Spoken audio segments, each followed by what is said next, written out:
Bharatiya Janata party के प्रदेश अध्यक्ष भूपेंद्र सिंह चौधरी आज आजमगढ़ में त्रिस्तरीय जिला पंचायत चुनाव की बैठक में पहुंचे, जहां विपक्ष पर हमलावर रहे। वहीं उन्होंने कहा कि भाजपा पूरे प्रदेश में व्यापक जनसंपर्क अभियान सेवा पखवाड़े के रूप में चलाएगी, जो 17 सितंबर से 2 अक्टूबर तक चलेगा। प्रधानमंत्री मोदी के जन्म दिवस से लेकर महात्मा गांधी की जयंती तक इसके अंतर्गत सेवा का कार्यक्रम, प्रश्नात्मक कार्यक्रम, संगठनात्मक विषय पर और जनता के बीच भारत सरकार का लेखा जोखा रखना होगा। भारतीय जनता पार्टी के प्रदेश अध्यक्ष ने आजमगढ़ के भाजपा कार्यालय में प्रेस वार्ता भी की।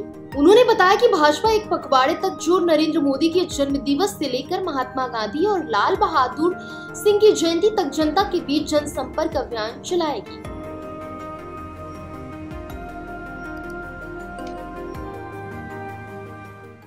भारतीय जनता पार्टी का एक महत्वपूर्ण हमारा अभियान, एक जनसंपर्क का, व्यापक जनसंपर्क का अभियान सेवा पखवाड़े के रूप में 17 सितंबर से लेकर और 2 अक्टूबर तक हमारी पार्टी ने अलग अलग स्वरूपों में कार्यक्रमों की रचना की है। उसमें से कुछ कार्यक्रम सेवा से जुड़े विषय हैं, कुछ रचनात्मक हैं, कुछ हमारे संगठनात्मक विषय हैं और कुछ हमारे सरकार के कामकाज का लेखा जोखा है।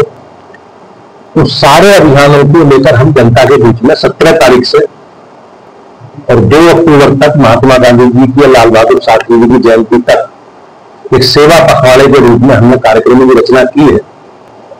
उसमें स्वास्थ्य शिविर भी हम लोग लगवाएंगे, मेडिकल रक्तदान शिविर भी लगवाएंगे, स्वच्छता का अभियान भी चलवाएंगे, वृक्षारोपण के कार्यक्रम भी करेंगे और लोकल फॉर वोकल के अभियान के तहत खादी को प्रमोट करने के लिए 2 अक्टूबर को हम लोग प्रेरित करेंगे सभी लोग, देश के नागरिकों को, जो स्थानीय उत्पादकों की खरीद पर ज्यादा ध्यान दें। इस प्रकार के कार्यक्रम अभियान है, हमारे विचार गोष्ठी है। अलग अलग श्रेणियों में हम लोगों ने पूरे कार्यक्रम को डिजाइन किया है माननीय प्रधानमंत्री जी के जन्मदिन से और महात्मा गांधी जी की जयंती तक एक सेवा पखवाड़े के रूप में भारतीय जनता पार्टी एक व्यापक जनसंपर्क के कार्यक्रम को लेकर जनता के बीच में जाएगी। मुख्यमंत्री ने 2 जीएसटी को कर दिया है, इससे आम जनमानस को क्या लाभ होगा? निश्चित रूप से जिस प्रकार की नई पॉलिसी आई है जीएसटी को लेकर, उसमें से आम आदमी के हित में ये निर्णय है और उन्हें अपने उपयोग में काम आने वाली वस्तुओं पर बहुत ही लाभ होने वाला है, सुविधा होने वाली, उनके रेट भी कम होंगे। प्रधानमंत्री को परिवहन से गाली दिया जा रहा है, क्या विपक्ष को दबा देता है?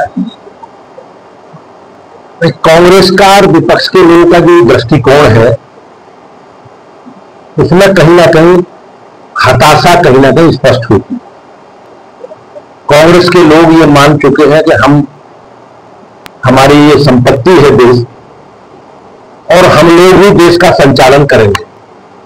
लेकिन पिछले कुछ समय से, पिछले 4-5 चुनावों से माननीय प्रधानमंत्री जी के नेतृत्व में जिस प्रकार से देश मोदी जी के साथ, भाजपा के साथ खड़ा है और हम सब लोगों के लिए ये बड़ा आनंद देने वाला क्षण है कि लगातार तीसरी बार देश में मोदी जी के नेतृत्व में एनडीए की सरकार बनी। तो ये लोग हताश हैं, निराश है और इस प्रकार की बयानबाजी कर रहे हैं। लोकतंत्र में इस प्रकार के बयानों का कोई स्थान नहीं है। माननीय प्रधानमंत्री जी की माता जी जो अब ये दुनिया में नहीं है, इस प्रकार की बयानबाजी से उन लाखों हमारी माता बहनों का अपमान है जो इस देश की नागरिक।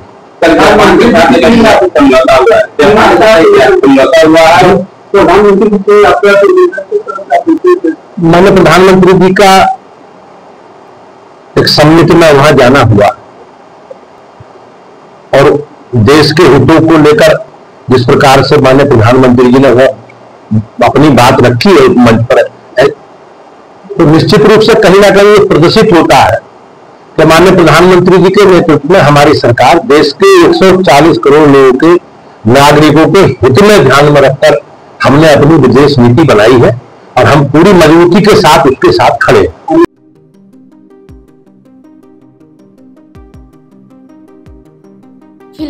खबर में बस इतना ही।